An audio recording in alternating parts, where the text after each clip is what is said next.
I'm very tired today. I started doing a 2 bits of dialogue from one person recitation of the Haunted World of El Super Beasto. And how's that going for you? I think I've got a pretty decent shot as a Tom Kenny impersonator, if it ever came down to it. Hey, there you go. So at least there's a positive out there. Yeah. Anyways, welcome to Under the Bridge, everybody. Welcome to Under the Bridge. I'm Cody, aka the Scarlet Troll.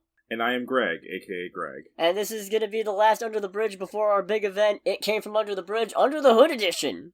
Whoop whoop, or more like vroom vroom. Thank you, I was about to correct you. So yeah, if you're in the remotely Tampa area, come to Unlimited Video Games, because we are having an outdoor double screening of 2 car-themed horror movies that are being kept secret for non-copyright license holder dodging reasons. But there will be movies, there will probably be some jokes, there will also be trivia. And we'll have all good times rolling. Yeah! Like with cars. No brakes on this event train? Damn it! There was an attempt. Yeah, I tried. Anyways, let's get into it. Unfortunately, I didn't see Killers of the Flower Moon this week. I saw Butcher's Crossing instead, because it was a socially very busy weekend for me, and I did not have any time this weekend where I thought, yeah, I can afford to sit through a 3.5-hour movie. I mean, you did more than I did in that respect, because it was a socially and professionally exhausting weekend for me, so it's like, I don't have time to see anything. Alright, yeah, let's get into it. Our first order of business. Greg, I have a question to ask you. Oh, no. Would you show Winnie the Pooh Blood and Honey to a bunch of 4th graders? Of course, bearing in mind that you have not yet seen this movie, which I hope to rectify on Wednesday. I mean, I would want to. It's objectively a bad idea, but I would love to. You're a horrible human being. Why? Thank you. Because I'm a horrible human being. Well, I've got some good news, because that means you might be qualified to be a 4th grade teacher at the Academy of Innovative Education. Really? Yeah, CBS Miami reported that this K-12 charter school in Miami Springs, one of the teachers showed students 20 to 30 minutes of Winnie the Pooh, Blood and Honey. Oh my. Yeah, apparently the students selected the movie. Really? Okay, then I don't see the Well, in my personal defense, that's what I would use if I was the teacher there, because it's like, hey, they picked it. They know what they were getting into. Yeah, but if they pick Debbie Does Dallas, you're not going to show them actual porn. No. I mean, I'm not saying it's a good ironclad defense. Why am I the one advocating for responsible child chaperoning here? What is this? Look, I did not say it was an ironclad response, or a good response, or even a sane one. I was not expecting this. Wow, this is a topsy-turvy day. Oh my god, I'm more tired than I thought. I mean, realistically I wouldn't, but my brain is going, but for the memes, and probably for the loss of teaching license. Well, apparently some kids were seriously affected by the showing. Oh, really? You don't fucking say. Yeah. Apparently there were kids saying, hey, stop the movie, we don't want to watch this. Which, I mean, insert that SpongeBob meme of, but why did you ask for it? It's like, I don't want this. Well, tough shit. Yeah. Well, did it say at all what happened with the teacher? No, the head of the school provided a statement of, we become aware that a segment of a horror movie was shown to 4th graders Monday, October 2nd that was not suitable for the age group. Our administration promptly addressed this issue directly with the teacher and has taken appropriate action to ensure the safety and well-being of our students. That is a really effective but really light descriptor of the situation. It's like, yeah, we were made aware that a teacher showed a horror movie to our students. Like, that's... yeah, there's horror movie, and then there's Blood and Honey. Right? I don't remember that an awful lot happens in the... No, wait, never mind. One of the first bits of the movie is something's wrong with Piglet, he's killed my wife. If I live to be 1,000 years, I will never heal from that moment. I'm looking forward to seeing this then. It's just a patch of dead scar tissue in my soul. Oh my god. It's so fun. Such a bad movie. But I had such a fun time with it. It's a bad movie, but a movie that you love. Yeah, that's the one. Mm. I was going somewhere else. This is actually pretty old news, because this was reported on October 9th, but I'm just finding out about this now, so... Yeah, I mean, for what it's worth, just to kind of clear the room and all that and make it clear, it's like, hey, I may be twisted, but I do acknowledge it's still messed up. So don't come at me with child restraining orders or some shit. I don't know. Or, I mean, if it gets us clicks. I'm kidding. We're all having fun here. Yes, indeed. We're all having fun, and nobody here is showing a slasher movie to 4th graders. Yes. or anyone in elementary to middle school. Mm. I'm pretty sure high schoolers can handle that. Yeah. I wouldn't put it on the curriculum, but... Right. Oh man, offshoot story. It reminds me of how my middle school social studies teacher in college messaged me and asked, hey, you went to Dachau in high school and took a bunch of pictures and all that. Can you do a presentation for my middle school class? I'm like, is that a good idea? I wouldn't. I don't trust myself at all. I thought about it. It was one of those things, like, I could see what would happen would be, like, I would be getting, because I love history, of course, I would be getting really into it and going over all, like, the nitty-gritty details. I'm just like, does anyone have questions? And I'm like, half the class is just, like, mortified faces. There's probably, like, at least a couple students in the corner crying, and like, alright, peace out, y'all. Alright, existence is meaningless and people are cruel. Bye! Bye. See you like 20 years from now. Have fun reconciling that with your worldview. Good times. Good times indeed. So, we're getting another live-action reboot of a thing from Disney. Which is? Gargoyles! Really? Yeah! Okay. It's coming from Gary Doberman and Atomic Monster, doing a collaboration like they did on the Annabelle movies. Huh. So they're making a live-action Gargoyle series. Okay. For Disney Plus, which means it's gonna... I actually don't know how this is gonna go. It'll probably be way too expensive, and then they'll look back at it and go, oh, that's bad, we better pay the writers less. Jesus Christ. Man, it's bad because I feel like you're correct. Oh, this is shit. I could 100% see Disney doing that too. It's just like, this is shit, but you told us to make it. It's still shit. You gave us an unwinnable game here. Yeah, you gave us a deck of cards and you dealt us the bad hand. Oh man, and we're gonna do an even worse one. We're cutting your residuals. Yeah, that's a interesting one. I'm definitely very morbidly curious to see how it works out, because if nothing else, it's going to be expensive.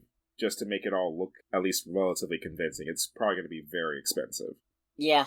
Also, an interesting thing that I found out while reading the Hollywood Reporter article about this, apparently they were trying to make a Gargoyle in Modern Times movie about, like, 2010. Really? Yeah. But, Sorcerer's Apprentice happened and bombed out at the box office, so they were like, nah, we're not doing this. Fair. We're not doing it. That's one I completely forgot about. Right? Nicolas Cage is a sorcerer with an apprentice. Yeah. Did we ever watch that? I feel like we did. I feel like we did, but I don't remember anything about it. Oof. I'm struggling. Yeah, let's see who was in this besides Nick Cage. Ian McShane was apparently in it as the narrator. I want to say Shia LaBeouf? Was it Shia LaBeouf? No, Shia LaBeouf wasn't in it. Jay Baruchel played David. I have no idea who that is. Yeah, he played Nicolas Cage's apprentice. No idea. Oh, right, Alfred Molina was in that! Oh, right! And Toby Kebbell! Yes. The worst Doctor Doom! And that's some... Well, I mean, to be fair, it wasn't his fault. Okay, you know what? I don't want to call him the worst Doctor Doom, but I will call him the Doctor Doom in the worst adaptation of the Fantastic Four. Right. I don't want to put that squarely on him. There's a lot of blame to go around for what happened there. There's a lot of blame to go around for Fan 4 Stick. Yeah. Oh, man. I don't know if... I need to replace that with a Blu-ray copy, but I don't know the point because I'm never watching it again, probably. I don't want to watch it again because I didn't like how much pain you put yourself through when we watched it. That hurt me. Yes, both mentally and physically. My face went really red. Let's move on to happier things. Such as? We now have the English voice cast for Hayao Miyazaki's not actually last film, The Boy and the Heron. Okay. And as has come to be standard for these English dubs of Ghibli movies, we got some names here. Okay.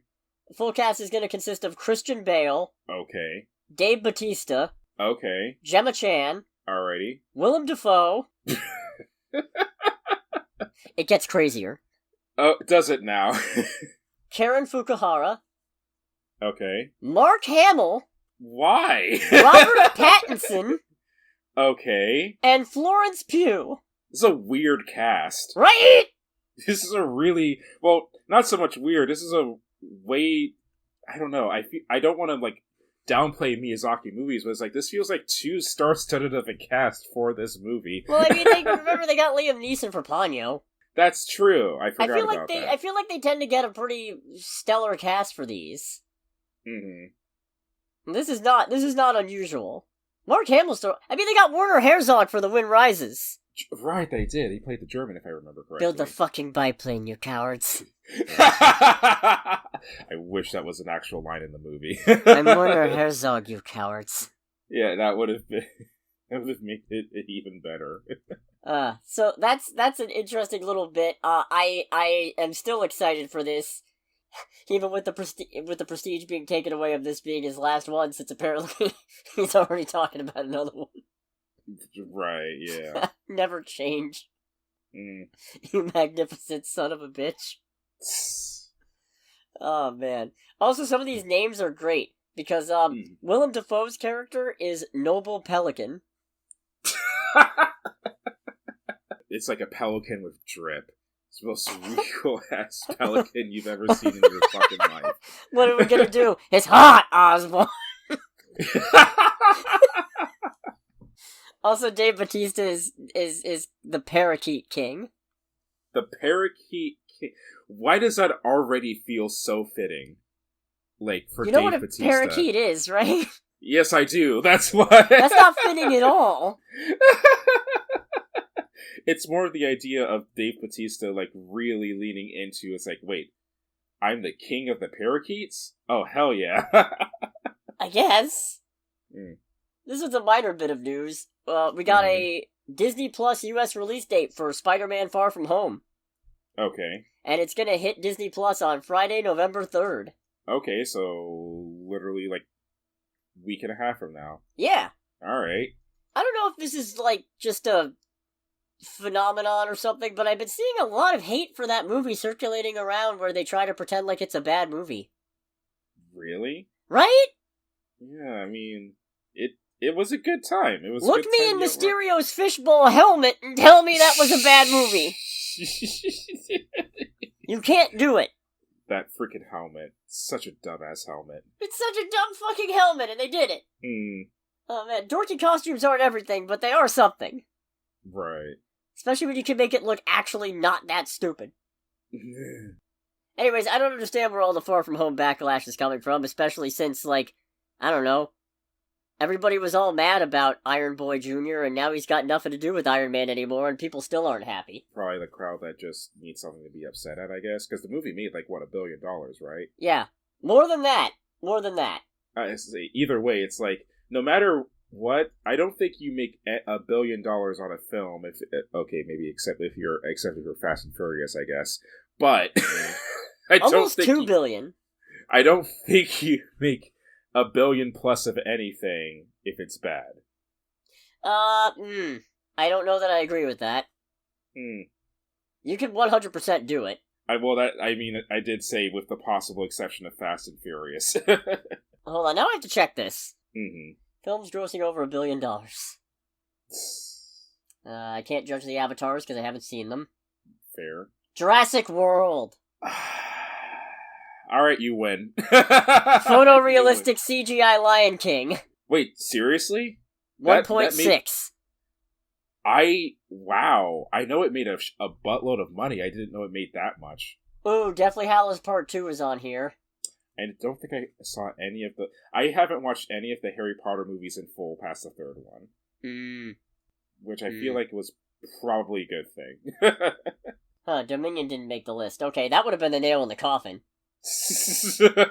Well, how close was it? I don't know. This only lists the top 50. Finding Dory made $1 billion. What the fuck is that? Really? How? No, Despicable Me 3? Wait, how much did Dominion make? Oh, Transformers Age of Extinction made over $1 billion. Okay, case closed. Alright, then yeah, I Dark I of the lose Moon on... also over $1 billion. Yeah, I think I lose. Okay, it's been settled. Bad movies can make over $1 billion. Let that be a reminder, kids. Box office performance ain't everything. Fair. Yeah, I will continue to measure box office as if it is everything, though, because, well... Well, I mean, in fairness, it's really the only public metric we truly have access to. And even then, there's some asterisks next to that. Yeah, it's not like I can look into the future 20 years from now and see what people are gonna think about, I don't know, Quantumania. I gotta wait for that. I could see Quantumania becoming one of the cult classics of Marvel. That would be disappointing. Let's move on. I've got actually quite a bit of Marvel news. Oh boy. So I'm gonna start with some Deadpool 3 stuff. Okay. Because it's kind of isolated. So there have been rumors going around about Taylor Swift appearing in the movie as Dazzler. I am interested. I don't hate the idea.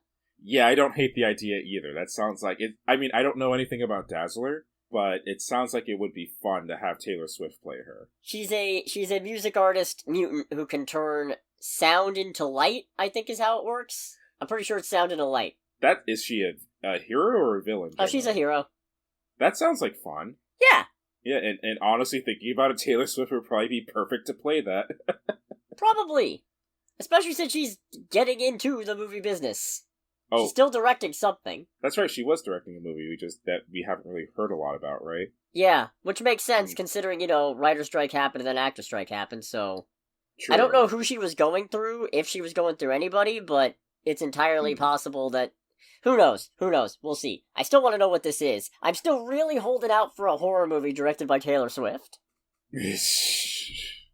That would actually be pretty great. I'm just saying, perfect timeline, no notes. Right. Anyways, when speaking with The Wrap, director Sean Levy was asked about, is Taylor Swift going to be in the movie? And his response was, speaking of Taylor Swift fans, they sure are loud. I'm going across the board, no comment. What is that supposed to fucking mean? Because, part of the reason it's gaining traction is because, Taylor Swift has a lot of fans, and a lot of them are like, yeah, have her be Dazzler, she'd be great. I mean, she probably would be. I mean, yeah. I've never seen her act, or at least I don't think I've ever seen her act, but she probably would be. So then he said, I'm going across the board, no comment, because that's a double whammy. That's Taylor related, and it's MCU related. I'm no dummy. You're gonna have to wait and see.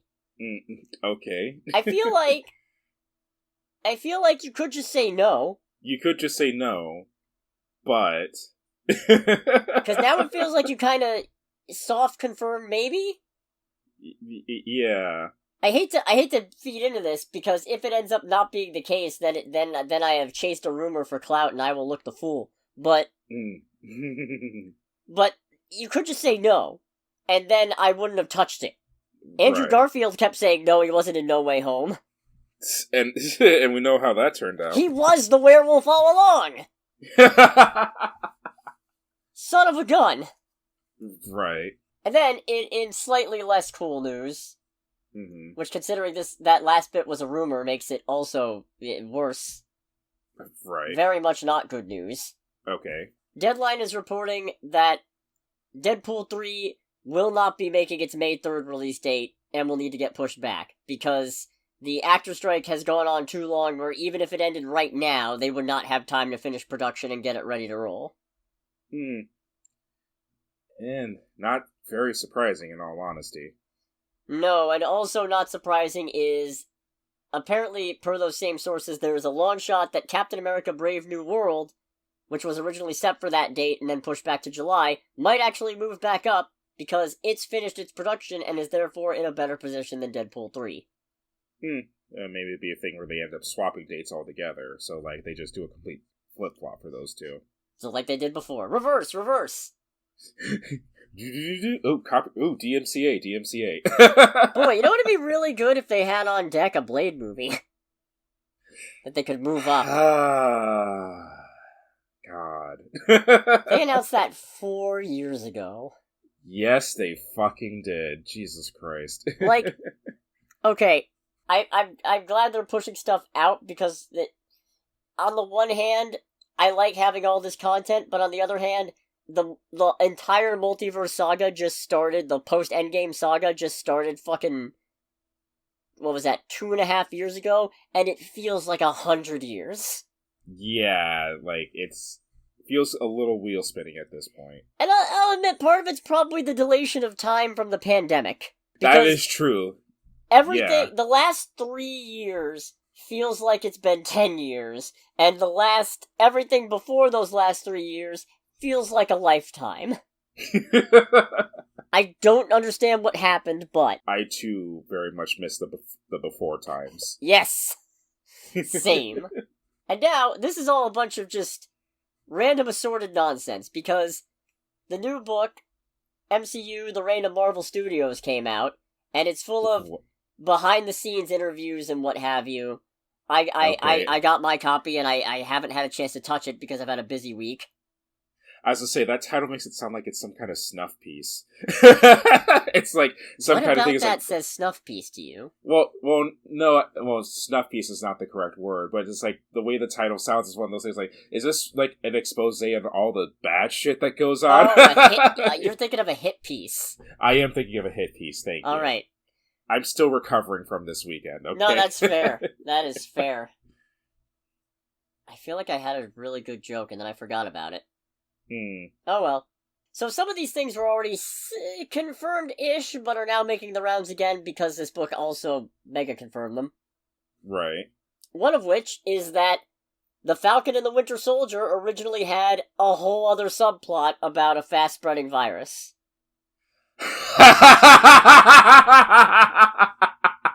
Man, because that came out in what, 2018?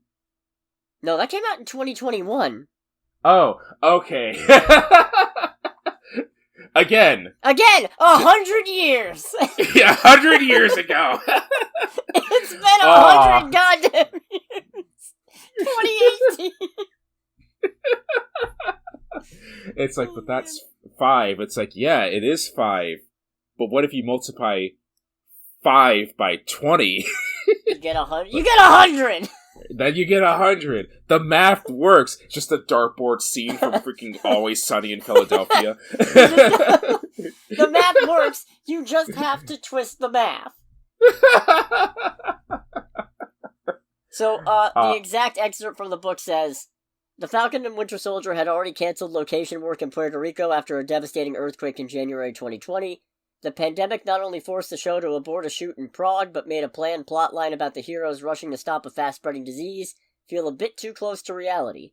Spellman acknowledged that the series had removed the side story, although he said that it wasn't because of the coronavirus, which he did in an interview, which is crazy to me, because it's like, man, just fucking say it was because the pandemic happened. Yeah, I was gonna say, it's like, no, you can't say that kind of subplot was taken away, and it was like, but no, it wasn't because of the virus. Like, oh, come the fuck on. We're not that stupid. Right? Because, I mean, honestly speaking, it makes you guys seem more human.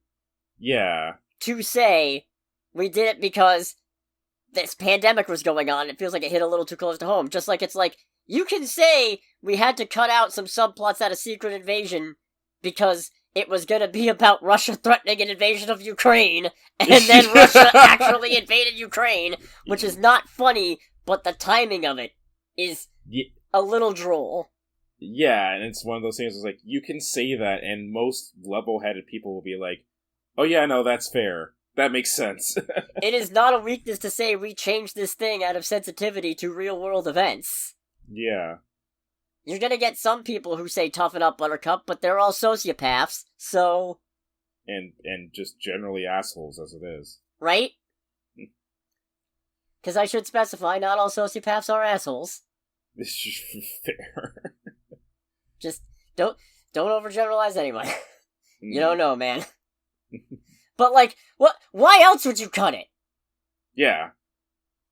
Okay, I guess, but with the exception of, production reasons, but even I feel like there'd be a better chance if it's something because of production, they would probably actually say it's because of production.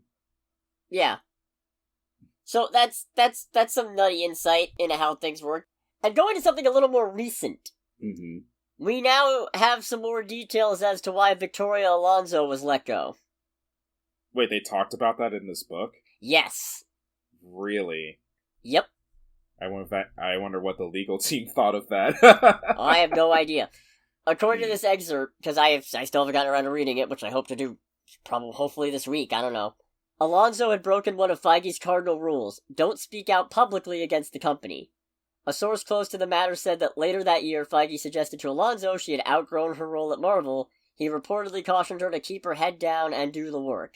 In early 2023, Alonso refused to act on Marvel Studios' request to remove LGBTQ pride symbols from Quantumania for foreign markets. The atmosphere at the studio was tense. The Department of Yes had said no. Desposito outsourced the VFX work anyway, and Act Alonso regarded as a betrayal. And if this part's true, fuck off! Yeah, I like the description of the Department of Yes. Yeah. But yeah, that is true. Then, fuck off a little bit, guys.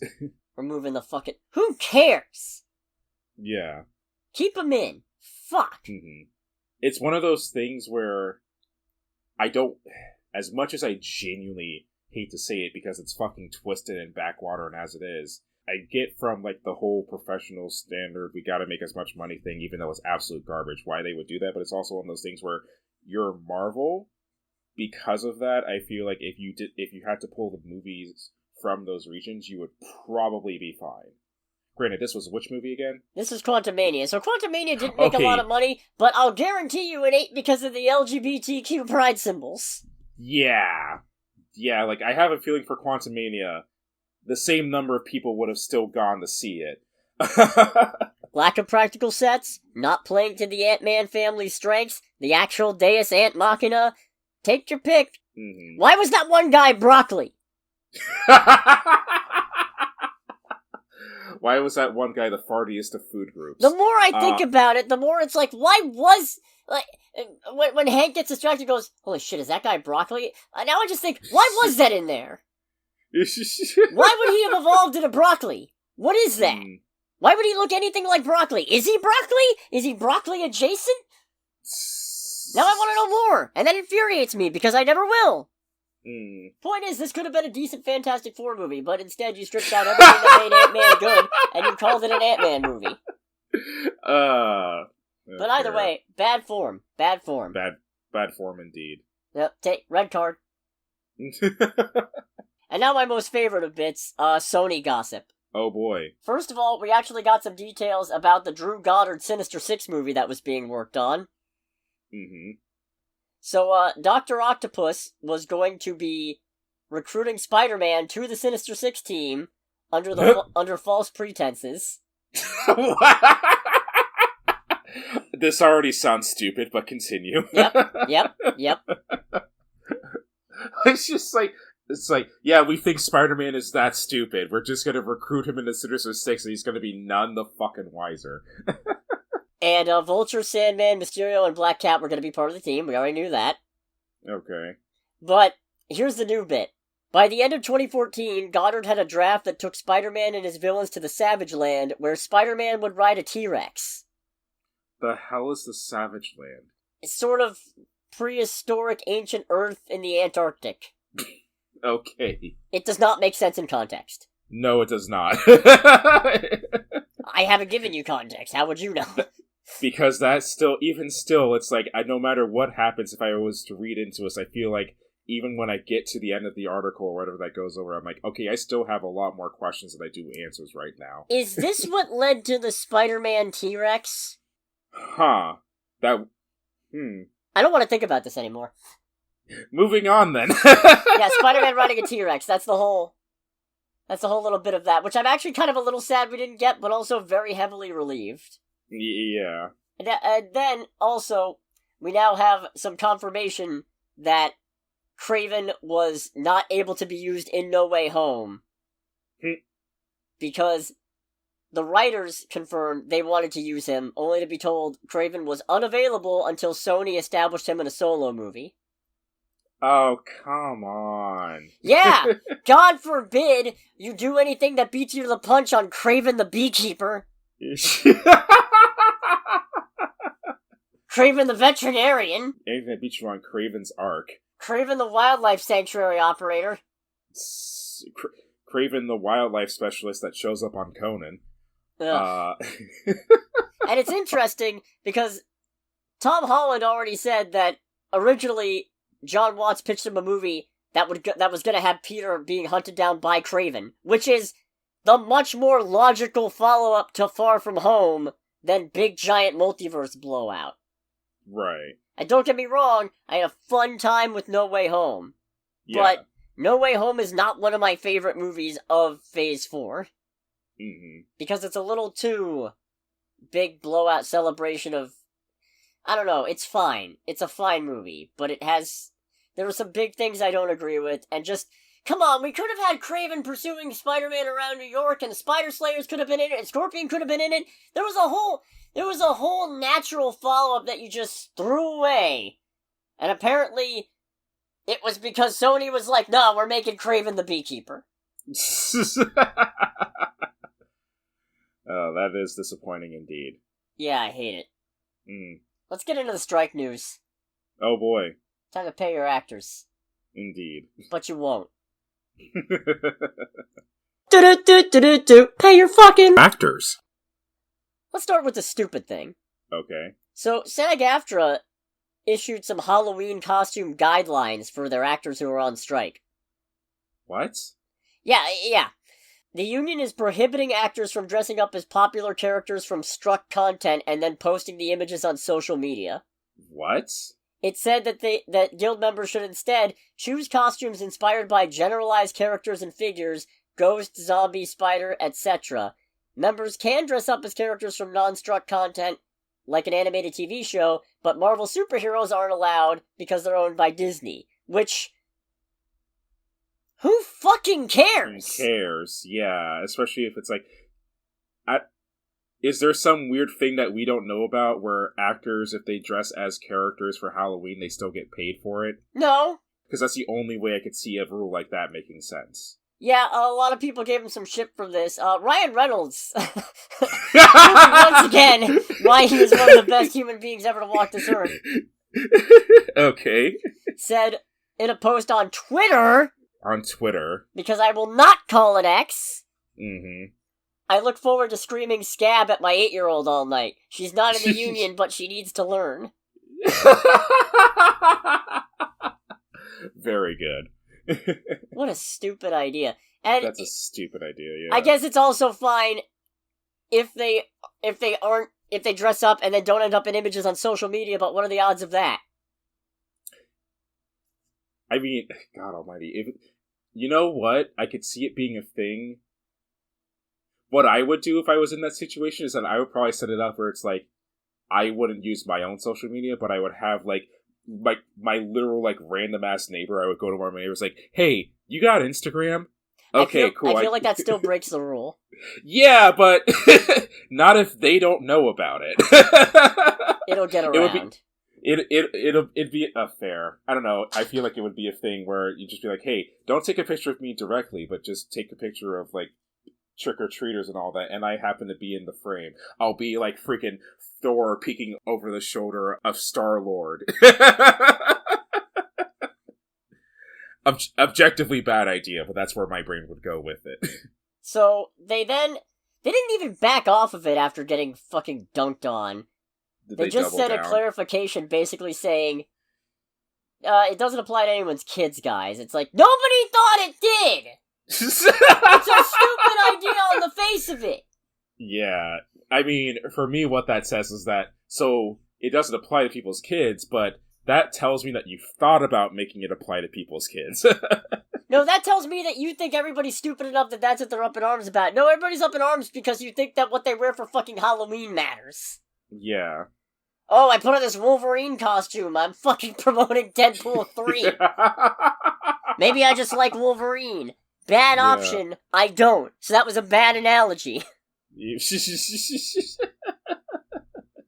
Terrible. What an absolute non-starter of an idea. It's done. Negotiations are expected to resume tomorrow, so actually, the day before this episode comes out. Okay. So, this ought to be fun. And then in slightly better news, a proposal put together by George Clooney and some other major union members, is actually a pretty nice move. Mm-hmm. It's a suggestion that the union remove the cap on dues for high-earning members, so that, they can infuse more funds into the union's backup funds over the next 3 years. Okay. The idea is that major stars like Clooney will pay more in dues that is currently required. Currently the cap is $1 million in earnings, to help bridge that gap. And the proposal also suggests that lower income members get paid in residuals before higher income members. Basically, the lower you are on the call sheet, the sooner you get paid. That's nice. Yeah, it is nice. Mm-hmm. It sounds like it's not really going to fix the problems, according to Fran Drescher, SAG-AFTRA president, which I keep forgetting.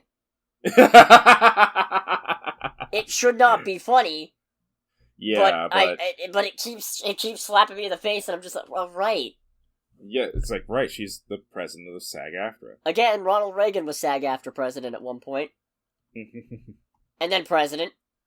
And then he's like, and then just president. I assume not at the same time. Man, that would be something, wouldn't it? That seems like a conflict of interest. That is it's conflict of national interest. Yeah, something to do with, like, federal nonsense or whatever is why it wouldn't work. But it was mentioned that it was very heavily appreciated. So yeah, that's actually really nice. Yeah, that is very good. And like, it wasn't just George Clooney. Scarlett Johansson, Tyler Perry, Bradley Cooper, Meryl Streep, Robert De Niro, Ben Affleck were all on this call. Oh, okay, so... And Ryan Reynolds. Okay, so there was actually some significant back and forth then, too. Yeah. All people who make a shit ton of money. You're right. So that's really nice. Yeah. In any case, as always, make sure to support actors. They deserve it. Yes.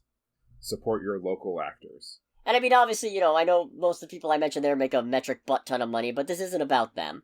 This is more so, and just to reiterate, this is really about the small-time people, the ones that you don't hear a lot about, who are trying to make their way into this medium, but still need some protection. Although, to be fair, it's also about making sure that Disney can't just keep making AI Ryan Reynolds Deadpool movies 60 years from now. That, too. Because nobody needs that or wants that. Right. Okay, maybe some people want that, but they're wrong. And you know what you should also do? You should also make sure to like, comment, and subscribe. To this video / channel. And follow us on the usual feeds such as Spotify, RSS, Facebook, TikTok, and all the fun jazz. Heck yeah! Let's go to trailer time.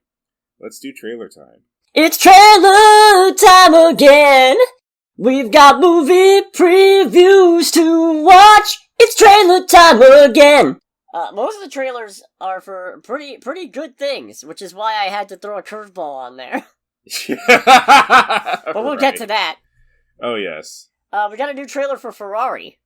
So, I still like this. I am still very into this. I still feel weird with Adam Driver playing Enzo. I read up a little bit on the movie, and apparently at one point, Hugh Jackman was originally trying to get in as the role as Enzo Ferrari, which... Well, what? Yeah, which I kind of have a better time seeing. I will say with this trailer and hearing more exposition from driver as Enzo Ferrari, it's like, alright, I'm more convinced of it, because it's the thing of, like, it's Adam Driver. He's not a bad actor by any stretch. But it's still kind of weird seeing him be Enzo Ferrari. Otherwise, sold by default, because I like cars. Of course. It looks like this movie's really going to highlight the extreme danger of, like, post-war auto racing. Well, even, like, pre-war auto racing. Just how, like, diabolically dangerous it is. Like, he was, when he was saying how racing is, like, a dangerous passion, or, like, a lethal passion or whatever, it's like, that line is literally the single most accurate description of, honestly, pre-2000s motorsport I can think of. And I am looking forward to it immensely. I'll admit, now that they focused in more on what's causing the family drama, I'm more excited for this. Oh, yeah. And also, holy shit, when that car flips and then hits the top of the telephone pole, what the fuck? Yep. Friendly reminder that even, like, even professional grade racetracks at the time, like, the 1950s equivalent to racetracks, Silverstone, Laguna Seca, Buttonwillow, like Abu Dhabi top-of-the-line racetracks, were still, for all intents and purposes, public roads that just had, like, best case scenario, hay bales and tires as barriers. Ridiculously dangerous. And this was also before seatbelts, too. Really? Yes. Huh. Yeah. Yeah, it's fucked. It's really fucked. So, anyways, now that I've regathered my thoughts, we also have a trailer for Napoleon. Also really interested in this. I hate that War Pigs is playing over this. I do hate that War Pigs is playing over this, and it's the thing of, like, I understand, but I also hate it. It bothers me for some strange reason that nobody, especially Joaquin Phoenix, is trying to do any kind of French accent. Now, is anybody? I don't think so. Which is kind of its own problem. Yeah, it's one of for me, it's one of those weird things where it's like, okay, this bothers me, but at the same time, I also kind of get it. Because it would probably sound like, if they tried their best, depending on who's doing it, it would probably sound like horrifically phoned in for at least some people. But otherwise, I did not like the song choice. I'm with you there. But I was more interested in the movie from this new trailer. Same, and I like that he's competent at some things, it seems, but also not altogether there. Which is pretty much in line with how Napoleon was. And how everybody's sick of him. Yeah, no, like, such a fascinating individual. Like, it's one of those things where it's like, we always hear about Napoleon and, like, jokes and references and all that, but his life is genuinely fascinating. Quick, what color was Napoleon's white horse? Well, no, I mean, I know the answer, but to make a joke out of it, knowing Napoleon is like, his right horse was colored with the red blood of his enemies. Yeah, no, the joke is white. Anyways, continue. Yes. I know we always have heard about him for like, pretty much since his death, and, like, jokes and references and all that, but, like, genuinely a fascinating individual with a very all-over-the-place, topsy-turvy, and fucked-up life. Pretty much the same thing for everyone who is very close to him as well. You have people close to him? Relatively? Ah. I mean, the man very much had an inner circle, if nothing else. Fair. That makes sense, I guess. Mm-hmm. No, this one I'm really looking forward to. Mm-hmm. Here's hoping it's not 3 hours long, so I have an easier time finding time to watch it. Right. We got a brief, extended look trailer at Poor Things, in which Emma Stone threatens to punch a baby. No, like, honestly, the last two lines of that trailer are... The first one I identified with immensely. The second one was one that I didn't like that I identified with it. I assume the first one was, why would I keep it in my mouth if it's revolting? Yeah, and it's like, okay, I vibe with that, I understand. baby starts crying, I'm going to go punch that baby. And it's like, I don't like that I identify with that. First the 4th graders, and now this? Are you alright? Are you having a day? Dude, I'm never alright. But I don't know, it's one of those weird things where, I don't know, I don't hate babies. I genuinely don't hate babies, but I think there's some tiny portion in the back of my brain that just goes, I understand. I need to cut this bit just to save your rep. I won't, because it's funny. It's My like, God. no, I will not punch your babies. I'll just want to, is what you're saying. Well, I think it's going to depend on the kind of day I have before that kind of thought process. Under any other regular normal circumstances, no, I do not have thoughts of punching babies. Although I think part of it is, this probably makes it worse. Then let's not! Let's talk about something else from this trailer. This trailer is ridiculous. It is completely ridiculous. I like Mark Ruffalo having a sad breakdown.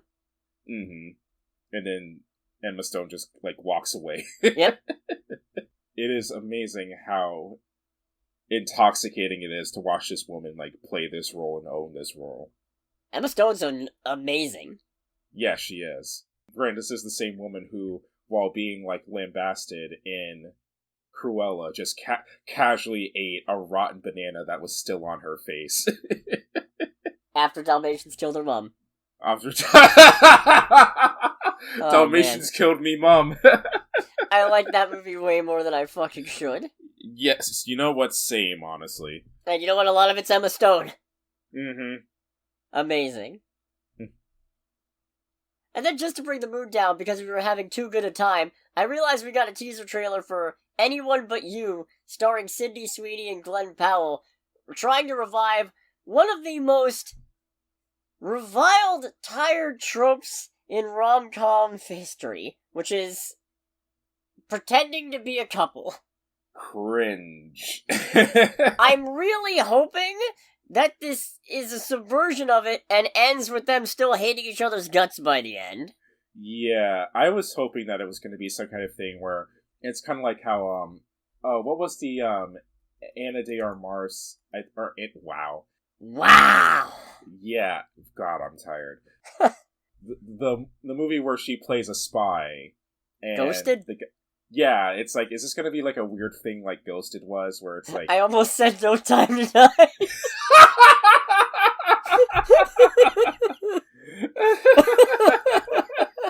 It's like, yeah, this ends with the main couple getting, obliterated by a tomahawk missile. Amazing. Yeah, it's like, if this is some weird subversion, it ends up being not directly Ghosted, but something along those lines. Alright, I'd be interested at that point, maybe. It would probably still be bad, but hey. Oh, yeah, no, this looks, just... I fail to see what makes this stand out from any other of its type, other than I really like Glenn Powell. Yeah. Yeah. That was honestly the thing that got my attention. It's like, oh shoot, it's Glenn Powell. It's I heard that while you were watching it, and I was just like, oh boy, I can't wait. It's like, trailer finishes, what the fuck is this?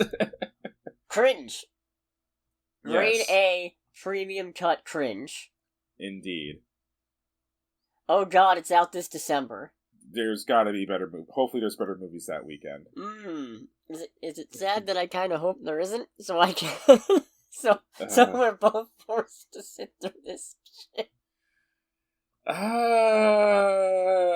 We'll cross that bridge when we get to it. What did this director make? Let's see. Oh, Easy A. Okay. Friends with Benefits. I've watched that one. I do not remember what I thought about it. I don't think I've ever watched that one. I watched it before I had opinions on movies. It's fair. AKA when I was still in high school. Oh, fuck me. He directed both the Peter Rabbit movies. Well, I don't have high hopes. Alright. Let's just, move along like we didn't see nothing. Right. Let's go to box office. Let's do the box office. I did not see the highest grossing movie this weekend. In fact, as far as I can tell, the movie I saw isn't on the list. Oh boy. Yeah, I don't actually know how well it did. In fact, let me see if I can find out real quick, because I tried searching and it wasn't anywhere on the list. That was nuts.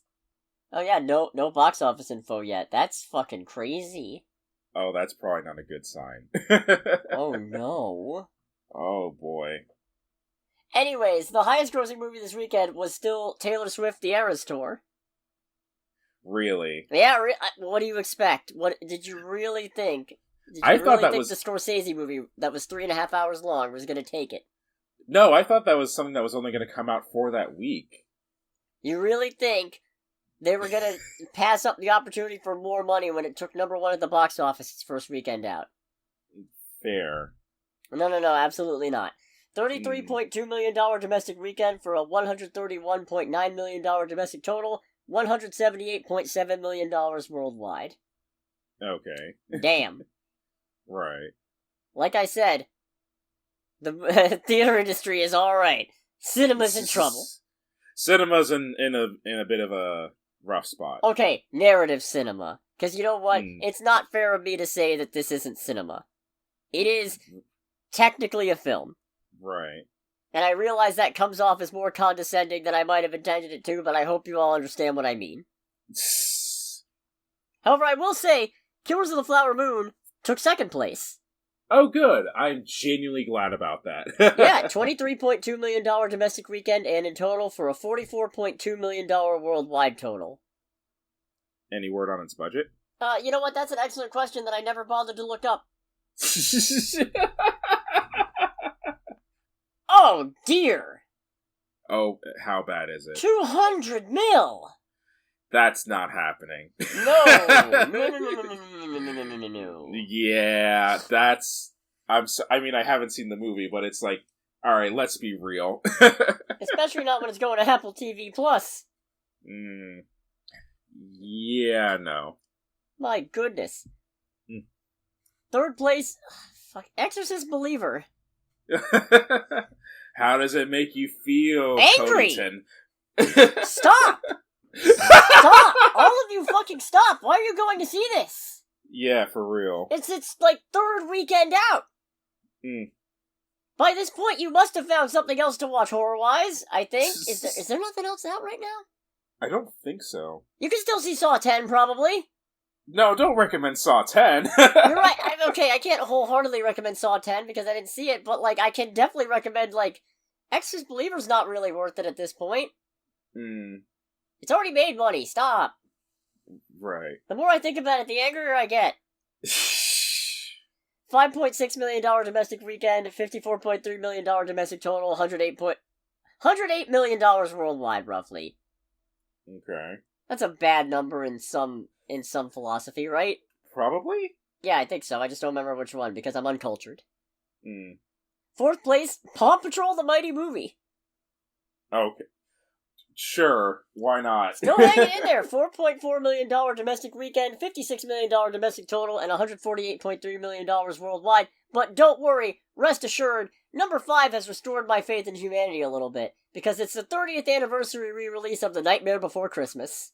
Okay. $4.2 million. Alrighty. And that's it. Oh, that's it? That's all? There's no, worldwide release or anything like that? Not as far as I can see. Okay. Yeah, no, but that's cool. I'll take it. Fuck, do I have time to go see that? Here we run into the problem where I feel like if I have time to see that, I have time to watch Killers of the Flower Moon rather than rewatch a movie that I've already seen, even if I do really love that movie. Right. But I don't have 3.5 hours. Which is why I saw Butcher's Crossing instead. Indeed. It's pretty alright. Alrighty. Yeah, it is a Western drama film, for those who may not be familiar with it, especially because I was originally talking about seeing something else. And it is based on a novel, and it originally premiered last year at the Toronto International Film Festival, and just got a release now by Saban Films. Okay. And it's a story about a young man, drops out of Harvard, and he wants to, I guess, go out on a hunt for reasons? I don't quite know what it is he's looking for, and I don't really think he knows either. Yeah, I mean, I remember getting that impression from the trailer. It's like, I went to Harvard. What are you doing here? I want to go on a hunt. Why? You went to Harvard. Fred Hetchinger is very good at that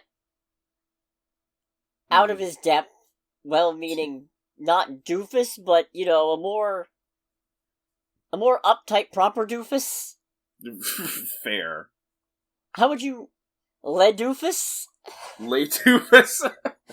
Je suis doofus. Je suis doofus. Naughty doofus.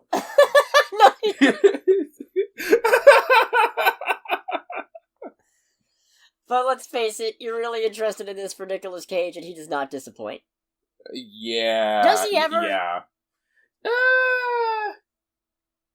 Even when the movie disappoints, does he ever?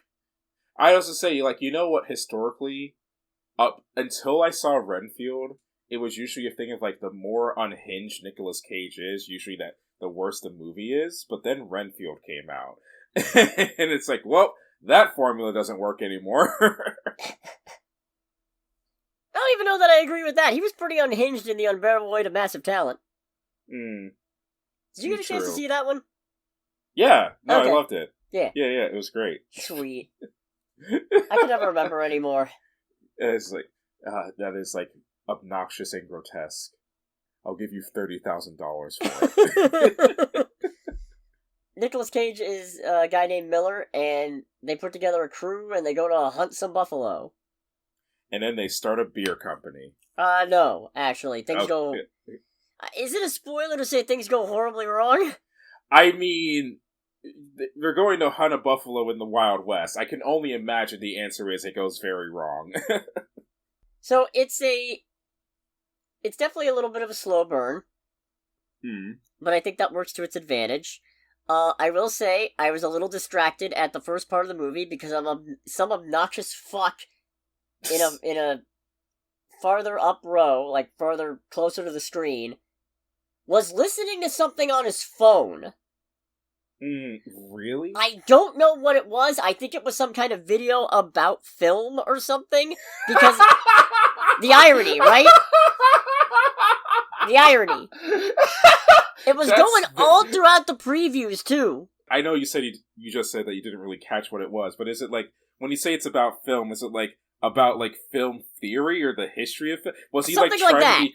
Was he trying to be cultured in front of a Nicolas Cage movie? I don't fucking know, and I mean, like, this would be a movie to do that, I guess. But also, you know the really worst part? There was a part where I picked out, I don't know if he switched videos or something, or if this was like part of the thing. Maybe it was a video essay or something. There was just a dead-ass whole dialogue scene from A Few Good Men.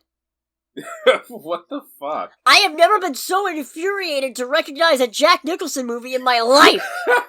I was just like, I like that movie, but I really don't feel like watching that movie now because I'm here to watch a fucking different movie. Were you two the only people in the theater? No! Somebody else showed up, and then it fucking stopped, and I don't know if it's because they realized at that point that multiple people weren't gonna deal with their shit, or maybe the video just ended. I don't fucking know. I was busy trying to pay attention to the movie I actually came to see. I swear to God, every fucking time I think I found a new low, they dropped the fucking bottom out from under me. I know this has nothing to do with the movie, and trust me, it has not affected how I feel about it, because I know it's not this movie's fault, but god damn, it was fucking frustrating. People suck sometimes. Yeah. In the dumbest ways possible, too, usually. I even made sure to cough decently loud a couple of times as it was going to signal, hey, there's somebody else in here, you know. Eventually it stopped, because if it hadn't, if I kept hearing that, I would have said something. Right.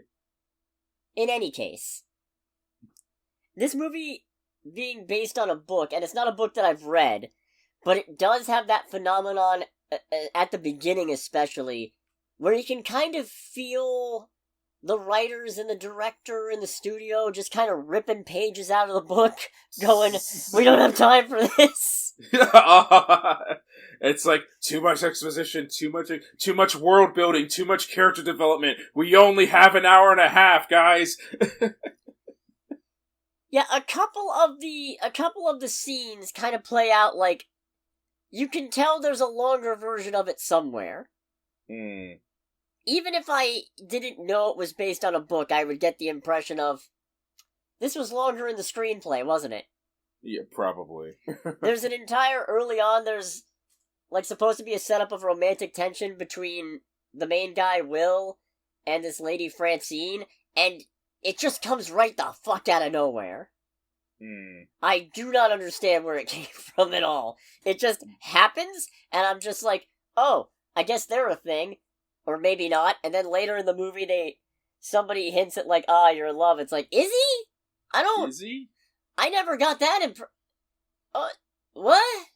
Yeah.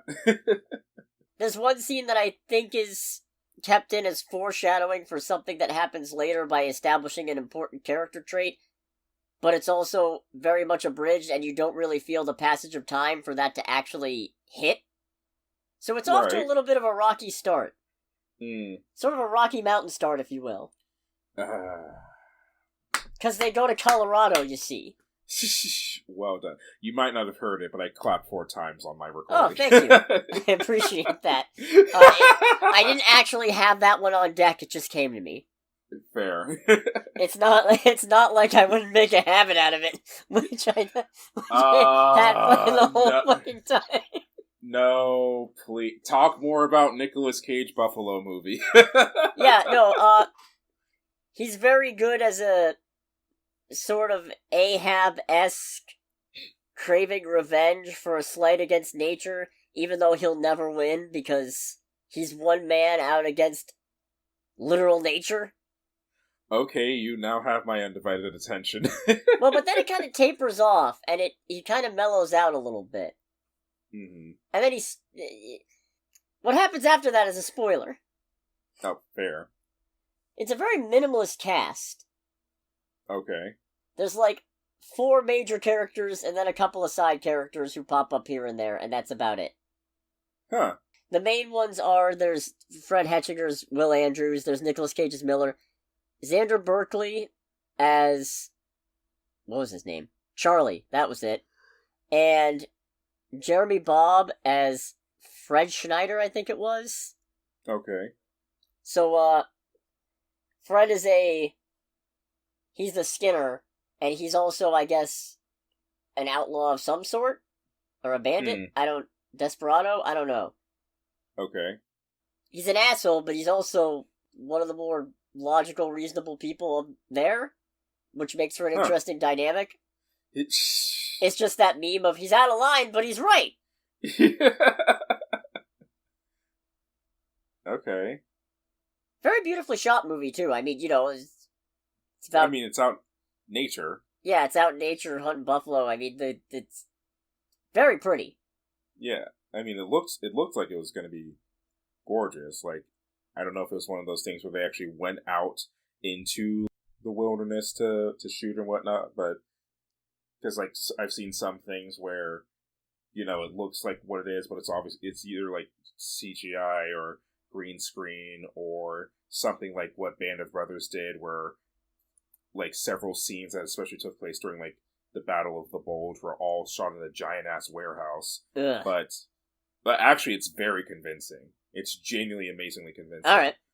Well, it says principal photography was done in Montana, or at least started there. So that tells me at least some of this was probably... Yeah, like, when I saw the trailer for it, it's just like, okay, this is clearly, like, actually filmed out in the mountains and all that, and and that was the correct decision. It's also interesting because Will is the son of I want to say he's a pastor, that's the one. Okay. And that's interesting because Charlie is nominally religious of a sort, carries the Bible around, worries about God always watching and what have you. So, and it also makes for an interesting dynamic in, I guess, what he's looking for and what he ends up finding, I think. Okay. I'm not sure what to make of the ending of this movie, beyond, that's about, Is it a bit of an abrupt ending? No, actually. Well, maybe the very end. Okay.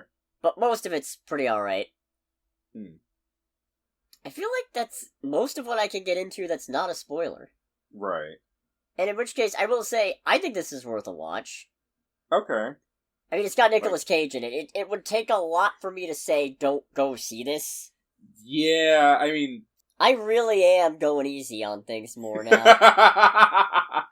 Well, I don't know. It's either a thing of, like, you're going easy or you're finding more things that you like. And as such, that kind of helps...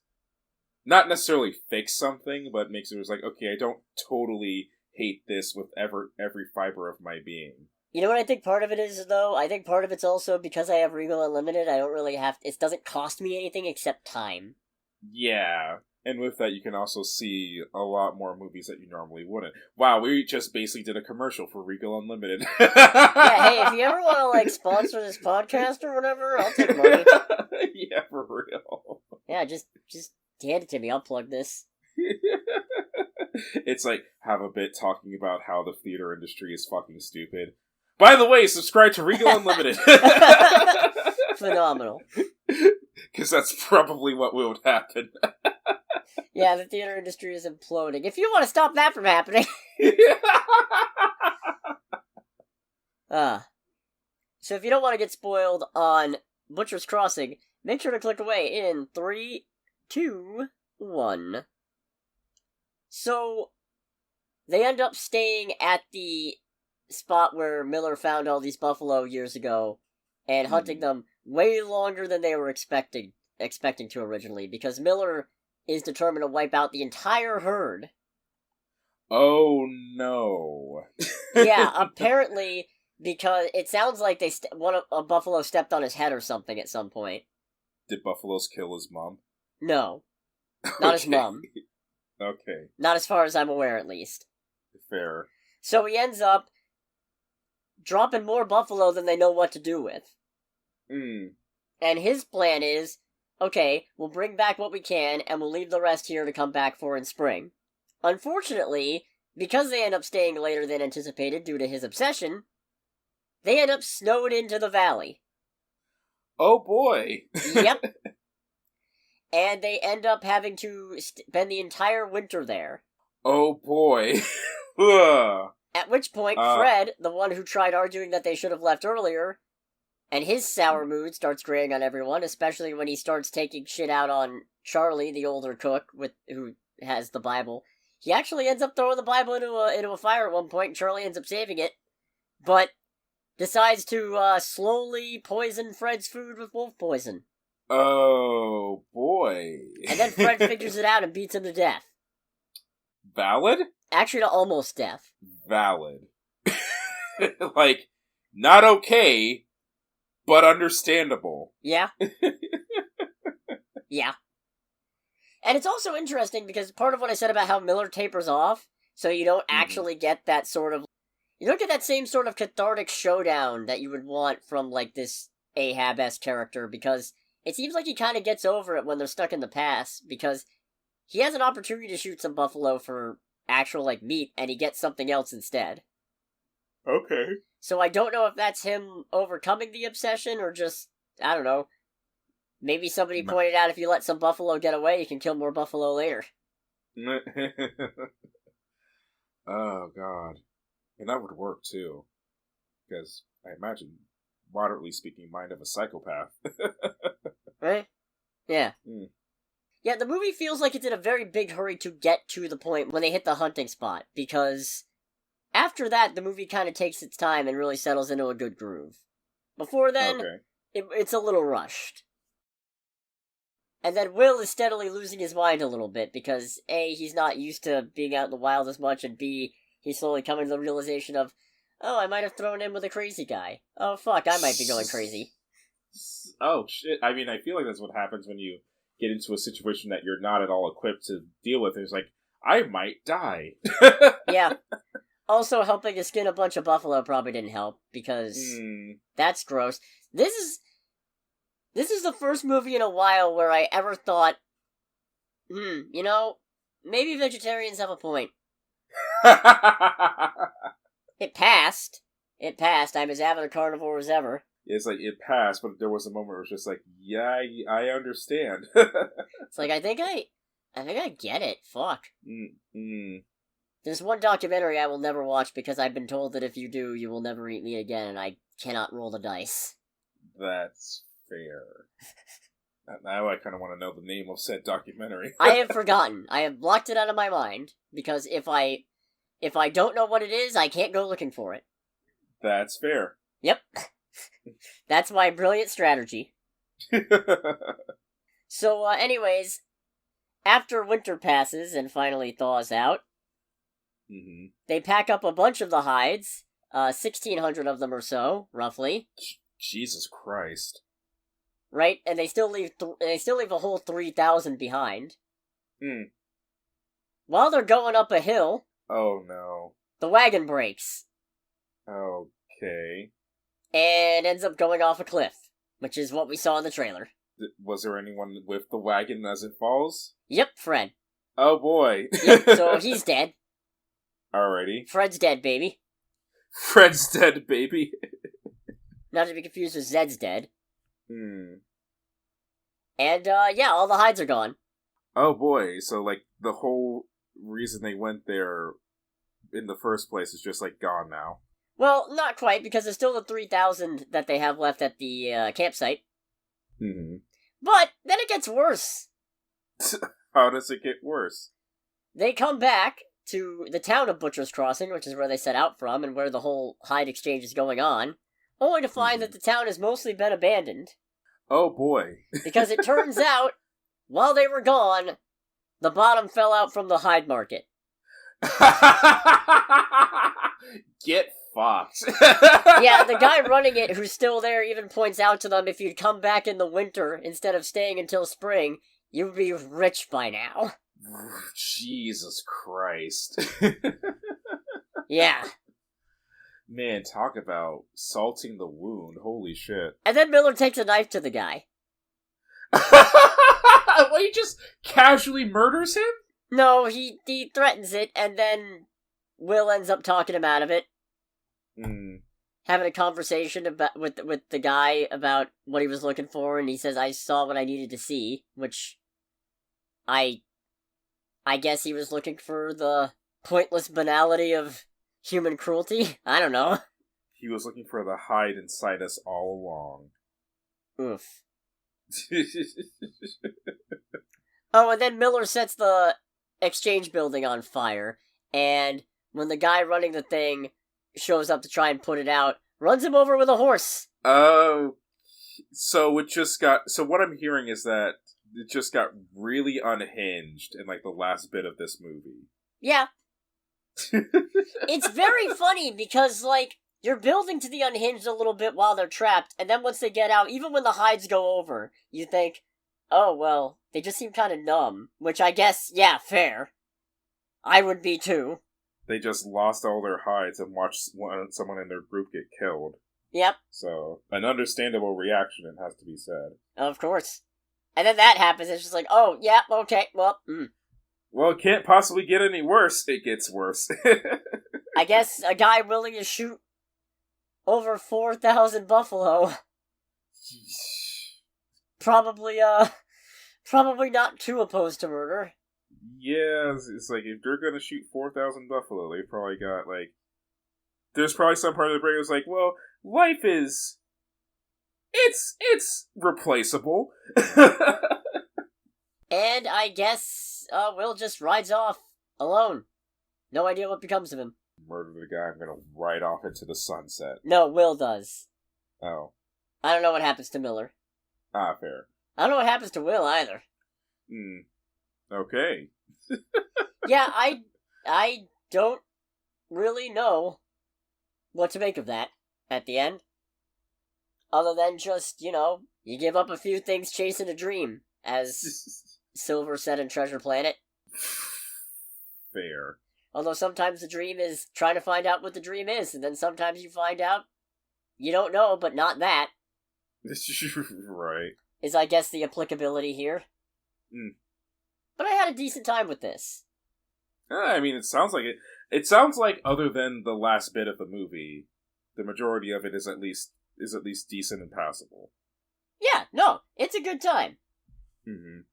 There wasn't ever really a point where I thought to myself, I'd rather be doing something else, or where I was really waiting for things to get going. The closest thing to a rough patch is the start, where it just kind of feels like they're in a little bit of a rush to get to the main event, and in doing so, it feels like they have ripped some pages out of the book. Yeah, as I say, it sounds like that's the consequence of them just, like, trying to skip over a whole bunch of stuff to cut the movie down. Potentially. I don't know for sure, that's just the impression that I get, as the mighty Boss Stones would say. So I think that about wraps up everything I had to say about this one. Alrighty.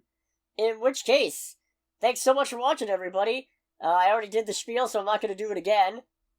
But you know what to do if you feel like doing it. Next week, Indeed. I'm pretty sure it's Five Nights at Freddy's time. Oh, yeah. Oh, yes. Yeah. And I am more excited for this than I should be. Yeah, because it actually looks good.